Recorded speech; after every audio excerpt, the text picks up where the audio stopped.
बिरहा ईसन बिरहा कि जब जब लड़ाई हुई है, आप सब जानते हैं कि हमारे देश के जवानों ने इस वतन को आजाद कराने में अपने आप को कुर्बान कर दिए और लड़ाई आज भी जारी है। चाहे 65 की लड़ाई हो, 71 की लड़ाई हो या 99 की लड़ाई हो, हमेशा से ही आप सब कहते हैं कि पूर्वांचल के जवानों ने इस देश के लिए हमेशा बढ़ चढ़ करके हिस्सा लेने का काम किए हैं। उन बहादुरों के लिए, उन जवानों के लिए कवि जी बिरहा के अंदर कव्वाली का भाव लिखत हवन बहादुर।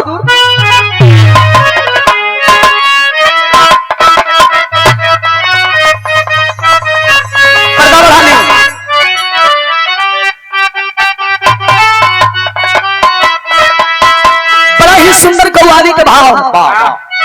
अरे उठो मुसलमान नमाज पढ़ लो। लिखने वाला लिखा है कैसे? अरे उठो मुसलमान नमाज पढ़ लो, अभी मेरा सत्ता नहीं है।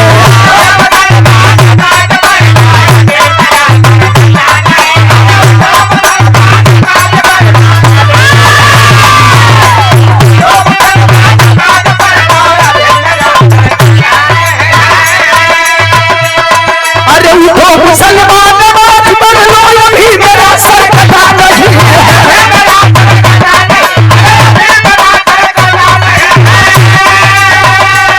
अरे उठो मुसलमान नमाज पढ़ लो, अभी मेरा सत्ता नहीं है।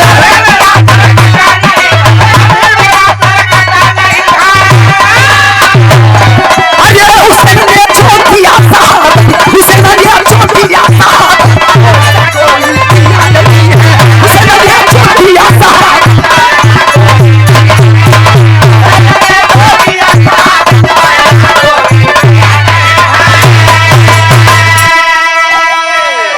लेकिन ऐसे सुंदर कवि जी हमारे बिरहा के लाइन लिखल बहादुर, बहुत प्रणाम।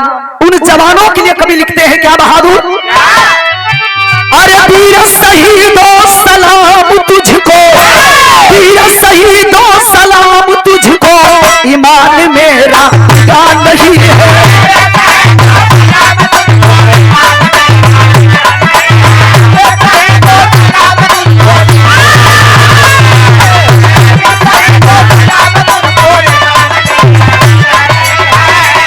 अरे वीर शहीदों सलाम तुझको, ईमान मेरा का नहीं है।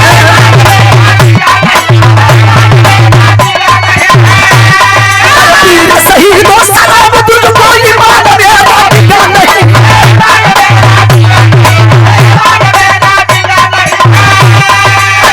शहीदों सलाम तुझको, ईमान मेरा का नहीं है।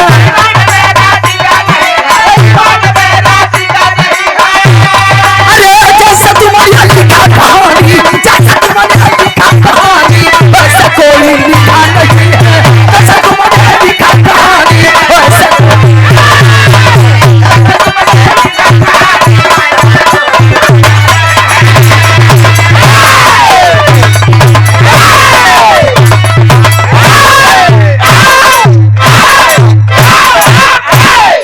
रहे दे हिसाब से छोड़। लगन चलो तो फाट जाई, तो तोरे चांद से मरल जाई। एकरे में इतना चमड़ा ना हो। एकर शाम बस हुए एक बीता का निकली। काम भरबा। खैर बिरहा सुने वाला भैया लोग कहानी पर ध्यान दे। यही जैसे बिरहा की शुरुआत हो गई, बिरहा बात होने समय के कहानी कभी लिखते हैं। आइए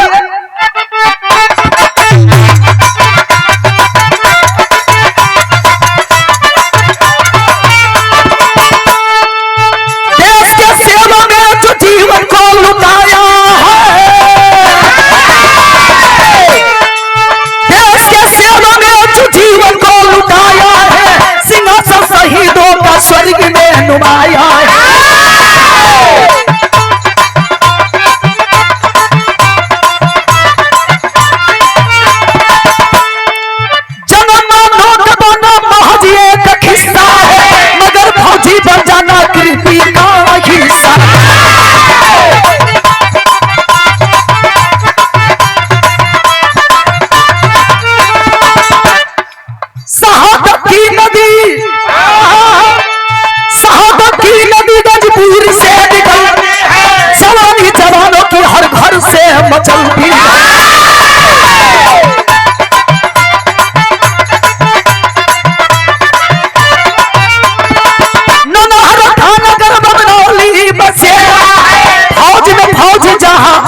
द्रौपदी का डेरा है।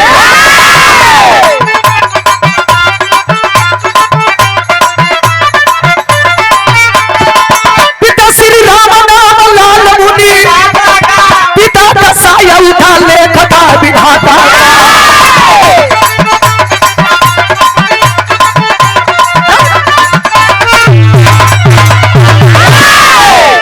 सादर 501 रुपये दे के स्वागत के लिए बनी आदरणीय श्री सुनील यादव जी, एक कमेटी के अध्यक्ष महोदय के मामा जी, भारतीय सैनिक कमरेश्वर सिंह जी के सौजन्य से 500 रुपया दे के स्वागत के लिए बनी।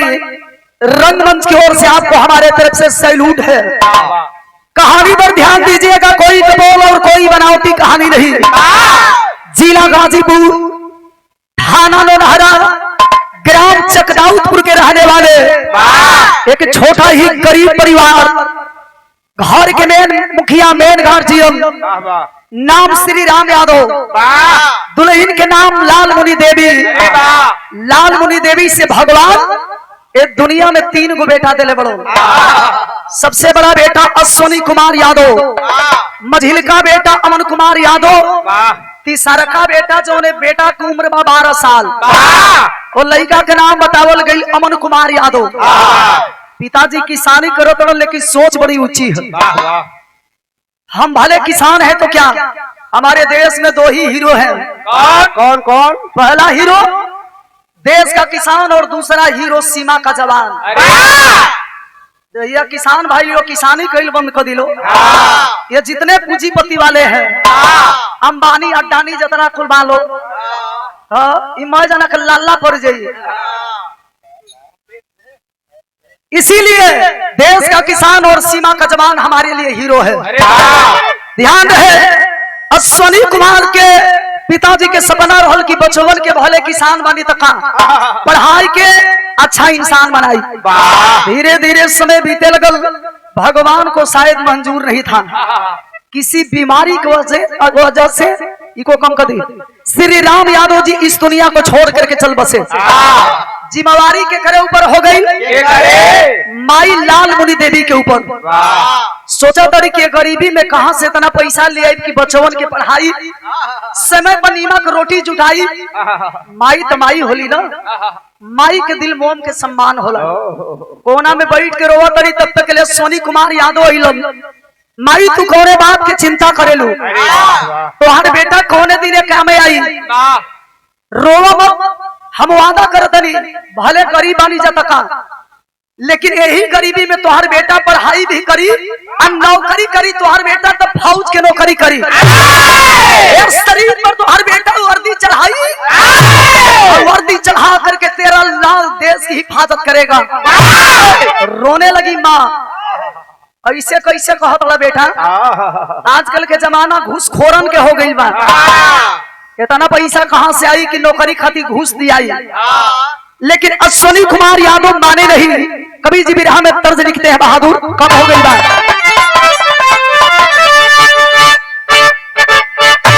ऑटोमेटिक कम हो जाता है, ऑटोमेटिक।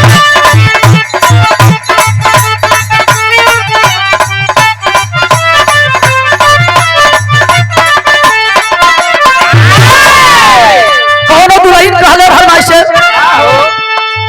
झुमुका झुलनिया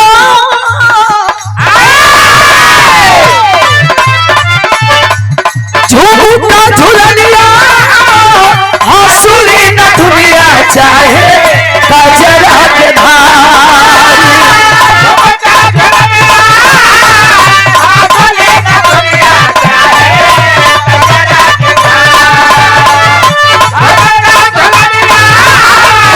हंसुली न दुनिया मुस्कान हम सोरा हो सिंगार, राजा सोरा हो सिंगार।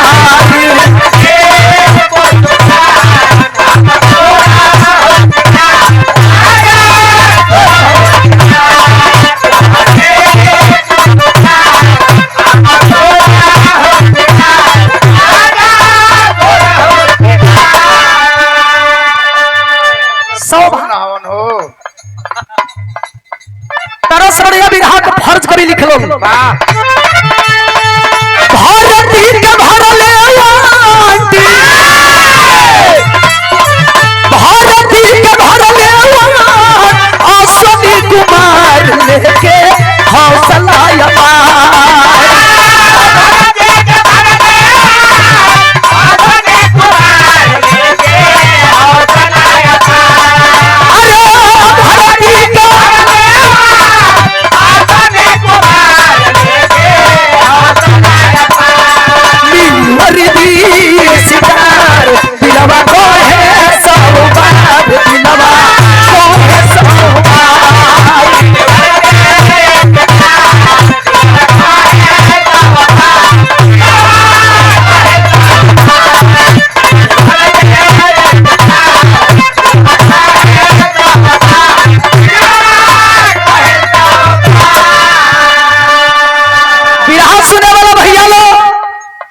लड़का बचपने में चिन्हा जलो सो के आगे छोड़ के कोई सन बनी हंसो होनहार बीरवन के होत चिकने पास बाबुर के झुरकुटा अहिर के अहिर के लड़का के अगर डेली दूध नहीं के मिलो अगर खाली रख रखाव सही हो अगर खाली नियम से अगर मठा मिलत हो तो जान ले कि एकदम सही हो आ काजू किशमिश बादाम खूब खाता। हाँ मैं बहु आवता हम ओइजा जाई लिखी चाह कलम चिंता मत करे तोहर बेटा फौजी बनी पढ़ाई करो तो फार्म भरो तो 2007 में CRPF की बहाली करी फाफा मऊ इलाहाबाद में किसान का बेटा करता है क्या बाबू भर्ती होली पहले दीना सुर सदा नदारी के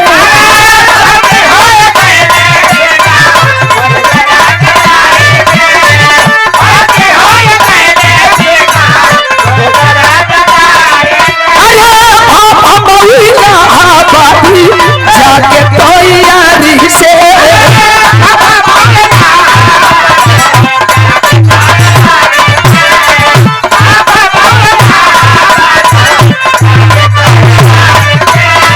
पूरा भागवान कइले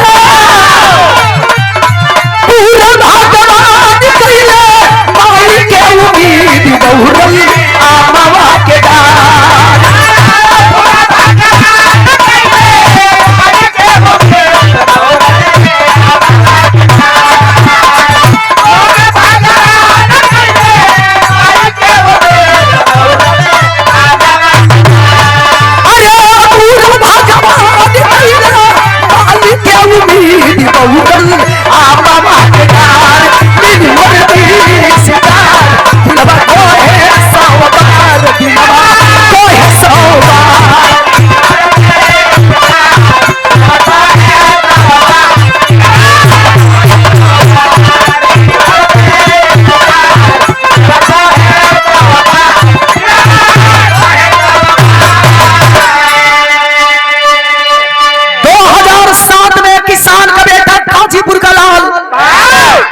अश्वनी कुमार यादव फाफा मऊ इलाहाबाद में बहाली निकली थी गया और जाता है सिलेक्शन कर लिया गया बहरिया निकलल घरे फोन लगवलस माई तोहर बेटा भर्ती हो गई कौने हॉस्पिटल में हो बेटा सुबह सुबह बोलल करो तोहर बेटा हॉस्पिटल में ना तो हर बेटा फौज में भर्ती हो गई दुनिया के कौन ऐसा माई हुई कि सुनी कि बेटा फौजी हो गई माई ना खुश हुई अरे जौन माई ऐसे चले निहुर के वो माई जब सुन लिया कि लाल फौज में हो गई गोड़ी बदौरत अरे यही गोड़ी अरे घोड़ी बा लगली उतान होके पचमूरा बदौरे हे काली माई हे बोरम बाबा हे कृष्ण भगवान हे राधिका जी हमार बेटा फौज में भर्ती हो गई बाप के सपना पूरा कर दिहलस इंतजार करो तरी बेटा कब घरे आई अश्वनी कुमार यादव इलो हम छाती से लगाई के रोवा तरी की धन्य रे बेटा आज अपने बाप के मर्यादा और बाप के जो सोचल सपना रहो के पूरा कर दिले इंतजार हो दिन के बाद जाइया बेटा देश के सेवा करे जाई अश्वनी कुमार यादव जब ज्वाइनिंग लेटर पा करके देश की हिफाजत करने के लिए चलते हैं तो कवि जी बिरहा में स्वर्गीय रामदेव गुरु जी के जमाना के तर्ज लिख दिया लोग।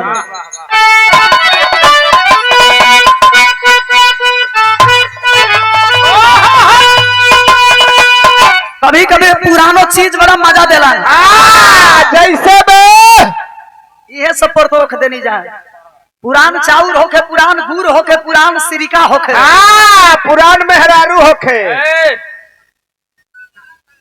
अरे ऐसा लोगन के हई जो नवकी बाड़ी सो काट काट के नीला ड्रम में भर पड़ी सो जानो तो का है जानो तड़ी से कैसे न कुल बाणा से बकलो जेतना देखलो के बकलोला बाणा सो वनी के मेहरारू एक नंबर के मिली हो आ जेतना हमारा ऐसा सुघर बाड़ी सो वनी के मरद एकदम चिरकुट मिली।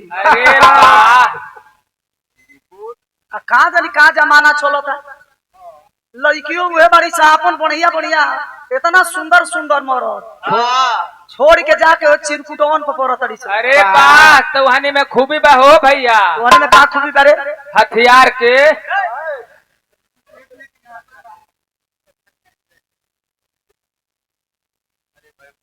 तो हमसे मत बोलबा तो के हथियार में खूबी बा जाके तू का करे ले। अरे भैया हम पिछावा से गोली भरी ना ते गोली भरे ले। अच्छा और केहू मां कोनो व्यवस्था करे वाला चलावे वाला? हाँ टाइगरवा हम दाबिला तो हम लोग बहुत महान बड़ा लोग खाए रहो जो हम जाई लिखी चाहत। किसान का बेटा सोनी कुमार यादव जब ज्वाइनिंग लेटर मिलल देश के सेवा करे जाए लगलो कभी जी बिरहा में तर्ज लिख देलन बहादुर।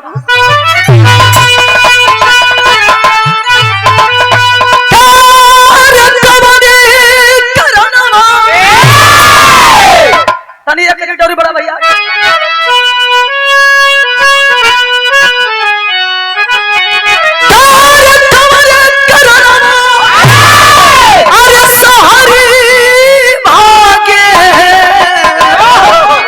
पपिया पपिया के बोलिया जहरी लागे जहरी लागे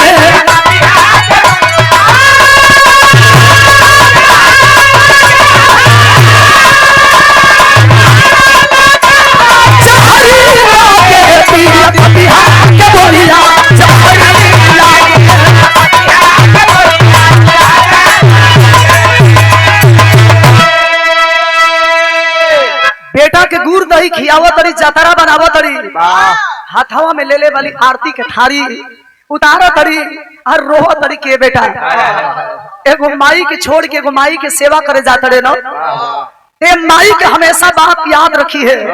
का कह तरी बोले लाल से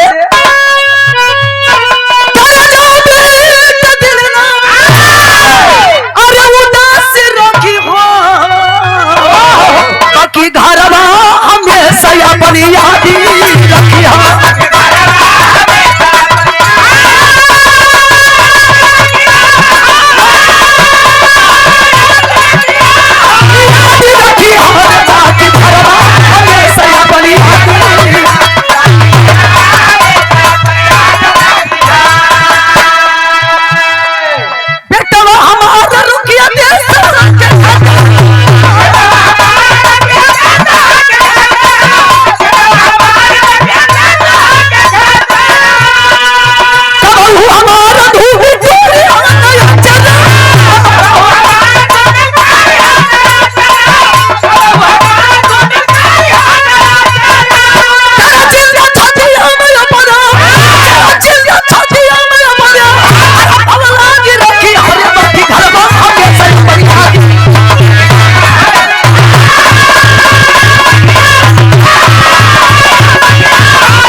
माई रोवतरी ओने बेटा रोवता एक ऐसन बात करत अड़ू माई तो हर बेटा गाजीपुर के लाल वादा करता कि भाले देश खाती तो हर बेटा कुर्बान हो जाई लेकिन तोहरे दूध के कसम कभी धरती मैया के ऊपर तो हर बेटा आँच आवे ना दी।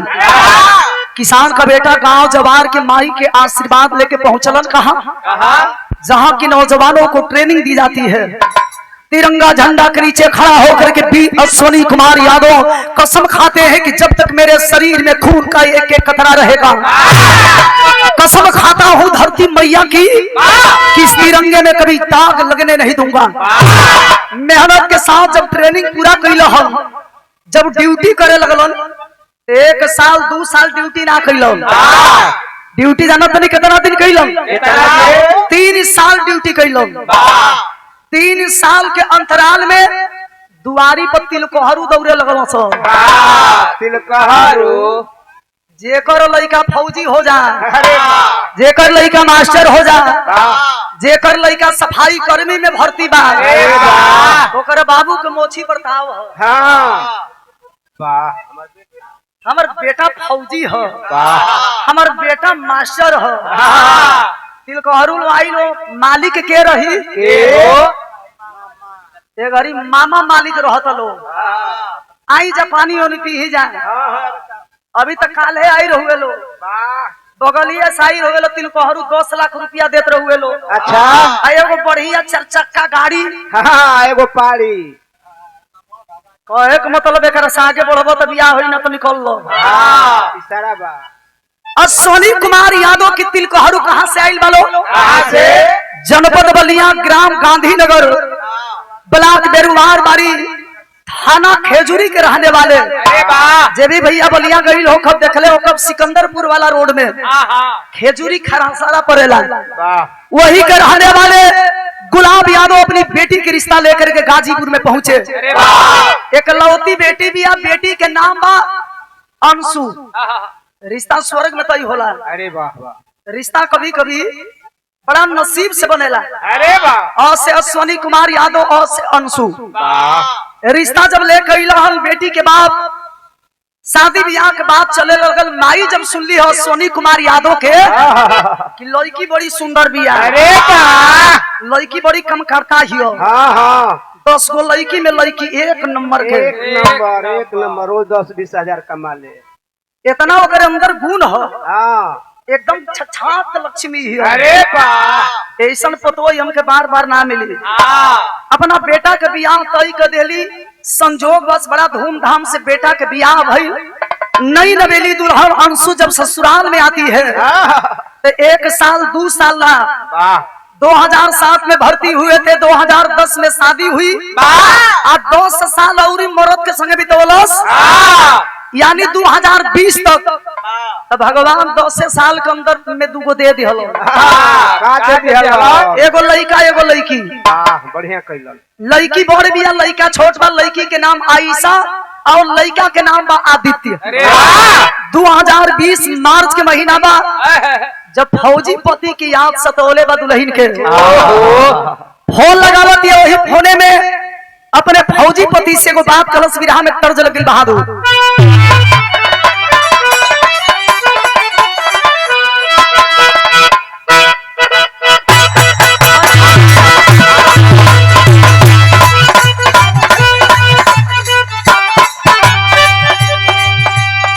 वह धुन बाजो ने धुन के संकेत हमरे मास्टर करता लो। अरे ये हो हमर सोना, अरे ये हो हमर सोना, तोरा जानी फोनवा,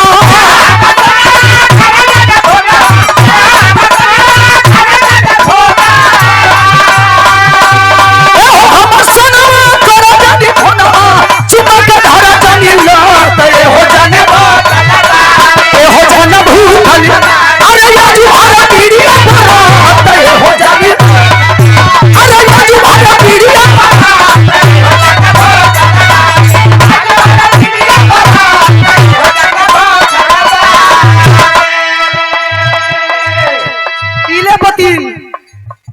मेहरारू के इतना कभी कभी दिमाग खटके लानो। अरे राम हो राम। मन बना ली हंसो तो तुरंते फैसला करी हंसो। का हो? इतना दिन गईला हो गइल ना, हाय हाय हाय।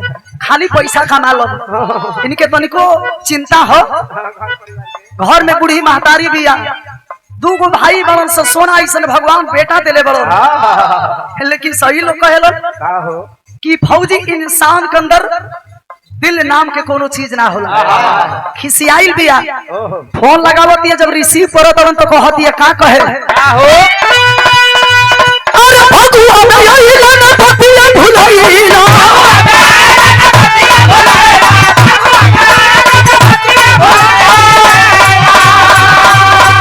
अरे भगवान आइला ना पतिया भुलाइला काले कराना चल जा थोड़ा में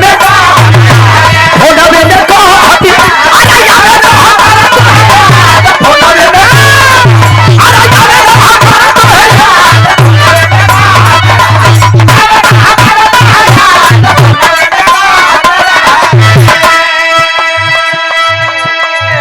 खिसिया दिया का कहती खाली पैसे कमैब। ओहो सोना ऐसा भगवान बेटा बेटी देले बड़ो। बताओ तीज पर बावे लड़का कुहू के रही जालो सो तनी दूर रख बेस कुहू के रही जालो सो कि हमारो पापा रहितन तो हमनियो के बढ़िया से तीज पर मनैती जा। हाय डांट करके सोनी कुमार यादव कहते हैं कि सुनो अंशु, ऐसा नहीं है कि हमें माँ की याद नहीं आती, बच्चों की याद नहीं आती, दोनों भाइयों की याद नहीं आती, लेकिन जानती हो हम ठहरे फौजी आदमी और हम फौजियों के लिए सबसे पहले देश के सेवा, उसके बाद परिवार। अरे वाह कभी लिखते हैं क्या बहादुर रिश्ता से रानी हमारी होला हो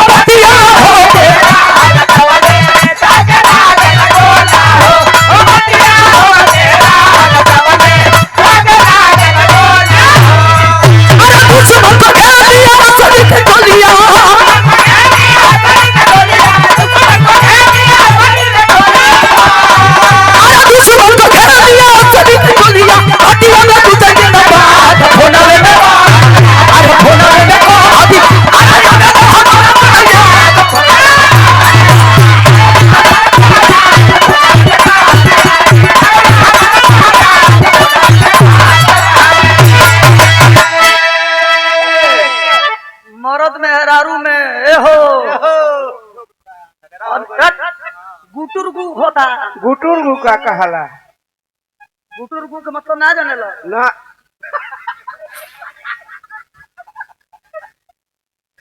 कहते कि जा बहुत बड़का फौजी बनत रहो ना जा हो गइल हो गई। हां अब गुटुर गुटुर कहलस कि जाए तो तू हमार धन हो सोना हो सोना खिसिया मत। हां अच्छा तो तोहरो खिसियाई जायजे हो जाए दे हा भाई लेकिन तनी हमार मजबूरी समझ। हां हमनी के फौजी आदमी कब कहाँ ड्यूटी लग जाई वाह कोनो गारंटी नहीं खे।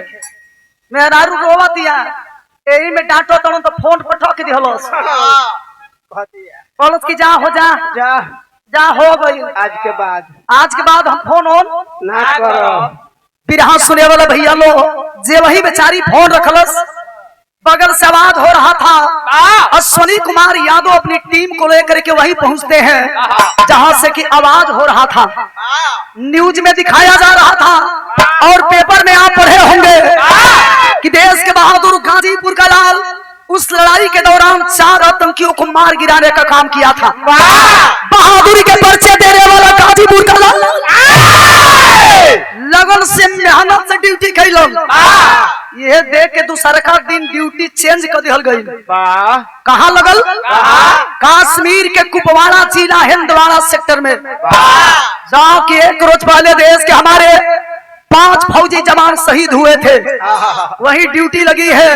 जानकारी मिलल वीर अश्वनी कुमार यादव के जान के परवाह न करते हुए उठा लिया वह फौजी जवान हाथ में हथियार, इनकलाब जिंदाबाद का नारा लगाते हुए जब आगे बढ़ने लगा तो कवि जी बिरहा में चौलरिया का भाव लिखल बहादुर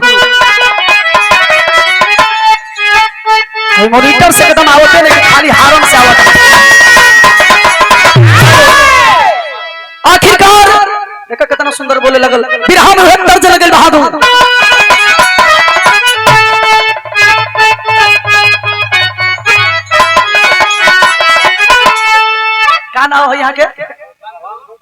भैया ए लाइन पर सुरेंद्र भैया चले लो। अरे वाह मीरा मूर्ति जल्दी चढ़ेली ना चढ़ेली तो उतरे कादत नहीं खे। तो का करबू नया नया बड़ा इनकर जान लेबू का। नहीं अभी ना। आज देखते बड़ हमनी के गुरु चलाइन दोनों आदमी फसल बनी जा। अब इनका जानकारी नहीं खे चढ़े में। नहीं छोड़े के तो जाने लो। हाँ। बाकी उतरे वाला मंत्र ना जाने लो। अच्छा ओजे फंस जाता। पहले के जमाना में गीत के स्वर्गीय रामदेव गुरु जी, हमारे गुरु जी के गुरु जी एक गीत के करेजा से गाई। कैसे गाई बहादुर? अरे बारी उमर कमर लचकनी, बारी उमर कमर लचकनिया, बारी उमर कमर लचकनिया, कोई खींचे निहुर के बनिया, कोई के झूलन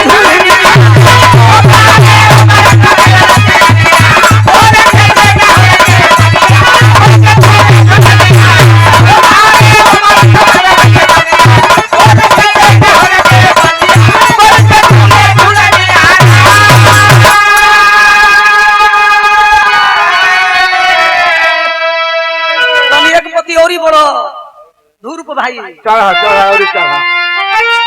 बहादुर जवान जब देश के लिए इनकलाब जिंदाबाद का नारा लगाते हुए जब आगे बढ़ने लगे तो लिखना पड़ा क्या?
बदला लेवे चले सैलनिया, लेके हथवा में संगिनिया, गोली चले दनादन्ना। देश के बहादुर जवान अश्वनी कुमार यादव हिंदुस्तान की तरफ से लड़ाई लड़ रहे थे। एक तरफ से पाकिस्तान, दोनों तरफ से लड़ाई जारी है और दोनों तरफ से वीर मारे जा रहे थे। मोर्चाबंदी भई, लड़ाई खत्म भई। देश के बहादुर जवान जब वापस होने लगा तो पाकिस्तान फिर चाल चलता है। यही से एगो बिरहा में कवि जी लिखले रहनी कि दोगलवन के दोगलपन ना छूटी। अरे वाह, ये साले दोगले होते हैं, कभी हरकत से बाज नहीं आते। समझ गया वीर अश्वनी कुमार यादव की मानेंगे नहीं। मुकाबला करने के लिए जब चला, छिपा हुआ एक आतंकी गोली चलाता है। अश्वनी कुमार यादव को पता नहीं था, सनसनाती हुई गोली आती है। उस लड़ाई के दौरान वीर अश्वनी कुमार यादव को सीने में गोली लगती है। गाजीपुर का लाल इस देश के लिए सीने में गोली खा करके लड़ाई के मैदान में वीर गति को प्राप्त कर गया। धरती लहूलुहान पड़ी है। एक जवान दौड़ता हुआ आया और अश्वनी कुमार यादव के पार्थिव शरीर को जब तिरंगे में लपेटने लगा तो एक जवान कहता है कि सबसे पहले इसके घर सूचना दे दिया जाए। कवि जी बिरहा में टेरी के भाव लिखल बहादुर।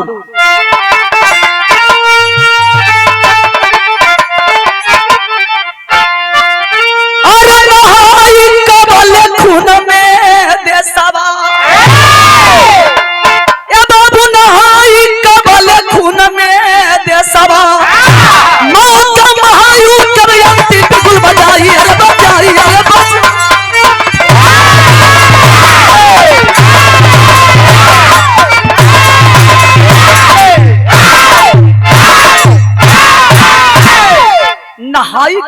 धुन में देसवा मौत का महायुद्ध कब अंतिम बिगुल बजाई। फोन बनारस हेड ऑफिस में घटना को मजबून दिया। देश हेतु में वीर अश्वनी अपने तन का खून दिया। माता को जब खबर लगी बेटा आंचल को छोड़ गया, बिना इजाजत कैसे वो परिवार से नाता तोड़ गया। मेरा बेटा जिंदा है, मेरा बेटा जिंदा है, क्यों झूठी खबर सुनाते हो? हे साहब बातें बंद करो, क्यों हमको दुख पहुंचाते हो? ओ माई के जब सूचना दिहल गई, पैरवा के नीचे से जैसे जमीन खिसक गईले बाबू। झर झर झर झर रो तड़ी कहा तड़ी की का हमार बेटा ये दुनिया में सही की जिंदा नहीं के। एक जवान रो रहा था और कहता है कि माँ बड़ा दुख के साथ कहना पड़ रहा है कि आपका बेटा लड़ते लड़ते लड़ाई के मैदान में देश के लिए आपका बेटा वीर गति को प्राप्त कर गया। आपका बेटा धरती में मां के आंचल में सो गया है। रोवा दिया करेदावा फाट गई का पड़ा ऐसा। हमार बेटा लड़ाई के मैदान में शहीद हो गई। हमार बेटा के करेजा बाप के करेजा रहल साहब। अरे हमार बेटा इतना कमजोर ना रहल जी, हमारे लाल के करेजा तो बाप के करेजा रहल। ओ कमीनन से हमार बेटा इतना जल्दी हिम्मत कैसे हार गई? माई के यकीन नहीं के हो रोवा तड़ी कि मेरा बेटा गरीबी दूर करने के लिए गया था ना। कहां समय पता होता कि मेरा बेटा जिंदगी में मुझे ऐसा भी दिन दिखाएगा। सूखल रोटी खाए के दिन बिता लेती, फाटल लुगरी बहन के दिन काट लेती रे बेटा, लेकिन तोर माई ऐसा कबो दिन ना देखी। इंतजार करत या तो बस बेटा के लसिए के अइले के इंतजार। देश के जवान जब लाश के लेके अइलो हम दुआरिया पर सुतावल गइल बा बेटा के लसिया, भिड़िया के चीरा जा दिया। सब लोग से हाथवा जोड़ के कहतिया कि ए बाबू ए भैया बस एक बार अपने लाल के चेहरा देख लेती ना, अपने बाबू के चेहरा देख लेती, छातियां जुड़ा जाई। शहीद बेटे को जगाती है और जगा करके शहीद बेटे से माँ बात करी है। बिरहा में करुण उसका भाव लग गई।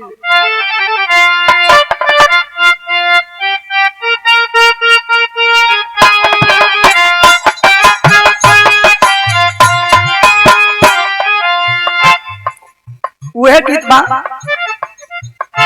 कहवाने करना जोगी जोगा वारमाले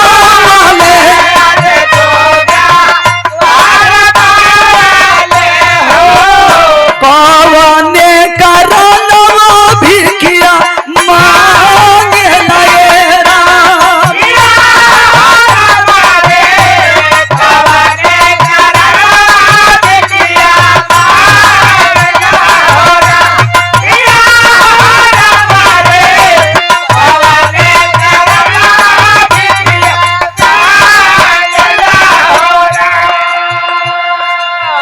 बेटा का दर्द क्या होता है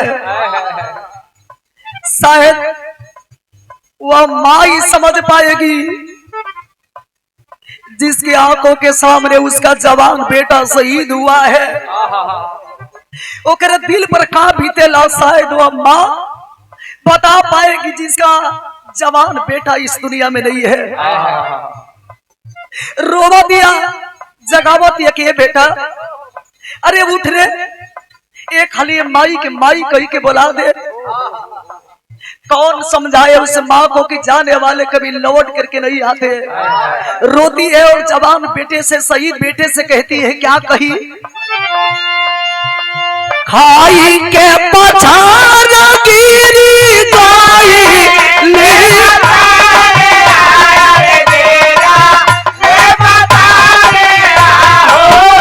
आई जब लसिया दुआर दुएरा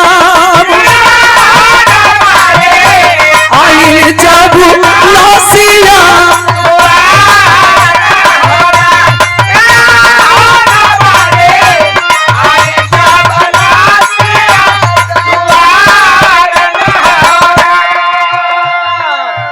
जौना भाई के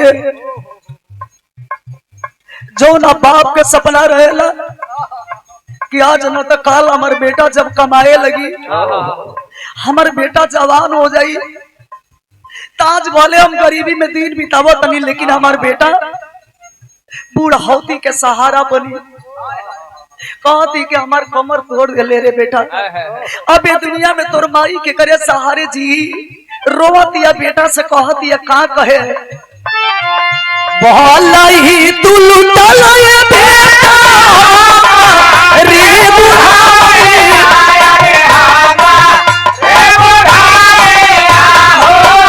काहे लुटल बहुअर के सिंगार दुएरा,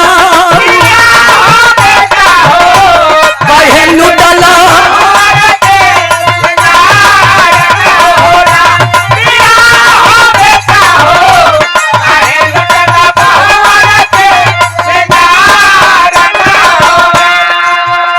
आंसू में डूबल बाटे गाँव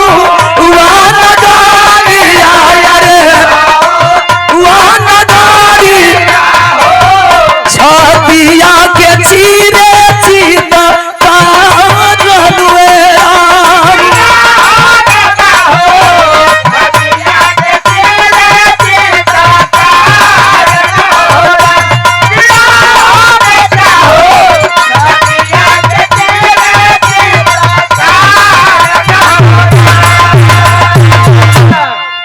माई छतिया के पीट पीट के रोआ तड़ी। गहरावा में से दुल्हनी अपने दोनों बचवन के लेके आवतिया, कभी अपने शहीद पति के देखे तो कभी अपने दोनों टुअरन बचवन के देखे और रो के कहे कि काजी आप तो साथ फेरा लेते समय जिए मरे के कसम कैले रहनी ना। अरे पगली से का कसूर हो गई कि आप हमेशा हमेशा कति हमसे नाता तोड़ लिया। एक बार अखिया खोल के बस इतना बता दिया कि तोरे टुअरन बचवन के लेके हम कहा जाई, कि तोरे टुअरन बचवन के लेके हम कहा जाई। हमारे जिंदगी के नैया के करे सहारे पार लगी। यह दुनिया के लोग कुछ ही पल में मेरे मांग के सिंदूर को मिटा डालेंगे। हाथ की चूड़ी ये दुनिया के लोग फोड़ दिया के करे सहारे जियम। रो दिया बिरहा के आखिरी गीत।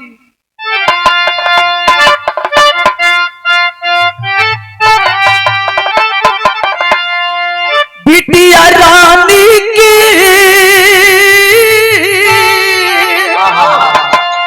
बिटिया रानी की अरे डॉक्टर बनाई मां सपना रोहनी तोहारी। बिटिया रानी की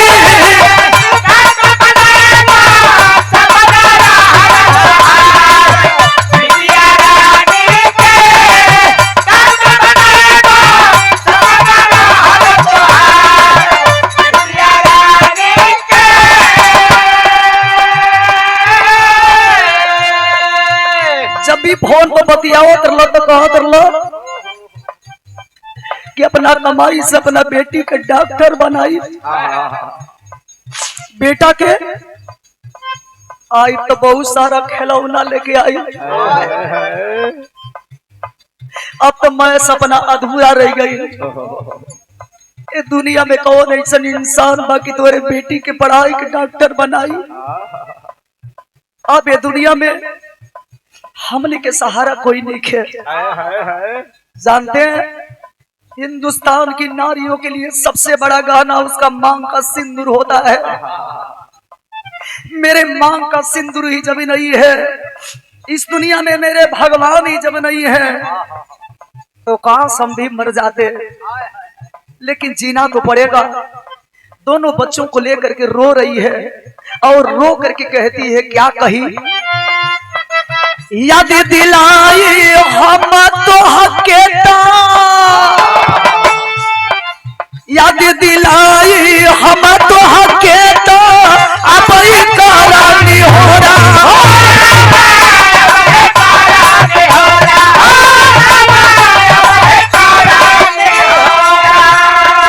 सिर साथ में ले गई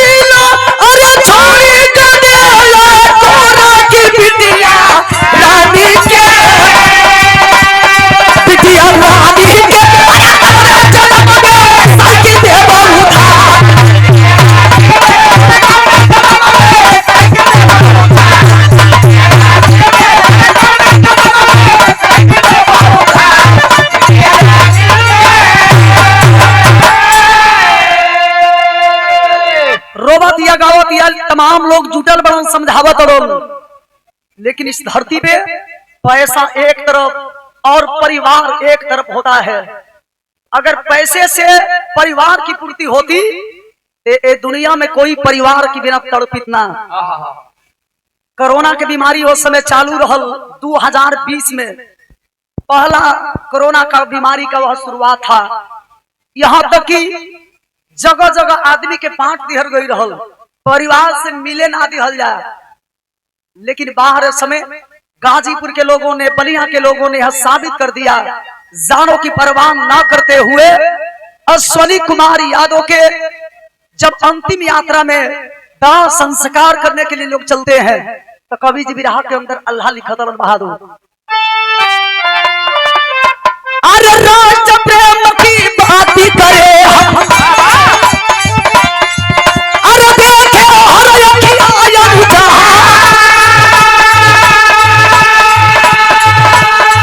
अरे फौज की कोई जाति न होती,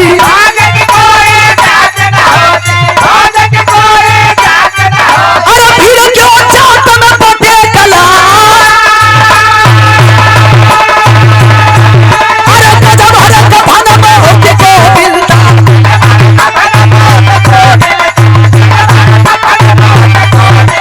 हो साधारण जय संग्रह, अरे नहीं सलामत हमारी,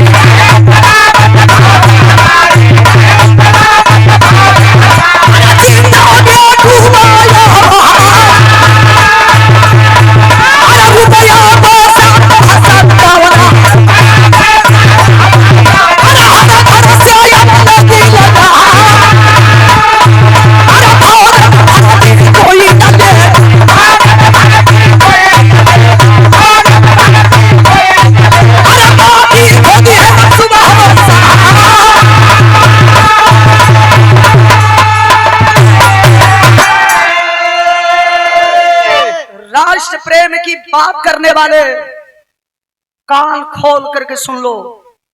हमेशा वादा करते हो और देश के लिए बातें करते हो।